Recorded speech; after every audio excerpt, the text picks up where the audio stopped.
Ito naman, pinagsasaing ko na, kaya lang hindi niya talaga kaya. Masakit ang katawan. Eh, dami kong dala ko lamesa, dala ko cooler, yung butane. Halos lahat dala ko. Totoo naman eh. Tapos sasabihan niya ako sa ibang section, wala daw akong Saan din ginagawa. na ngayon ito? Sino ka? Doon, ha? Si Dancy. Inaako niya daw Kahit ano ba itong may-ari ng stall? Ha? Ano ba yung may-ari ng stall? Oo, si Dancy na.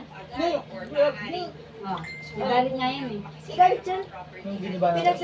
Pinagsabihan ako ni Dancy. Wala, eto pa, about nga dyan. Sinabi ko na, ako na bahala. Magagawa ka ng paraan, magagawa ko ng paraan. Sinabi niya sa ibang section, nakarating sa akin, bukod pa sa inyo, bukod pa sa'yo.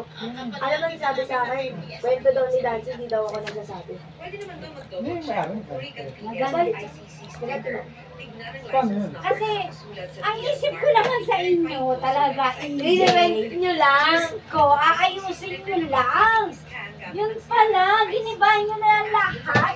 Nagulat ako, wala na akong nasabi. Paano yun? Nakita naman yung may-ari na giniba na.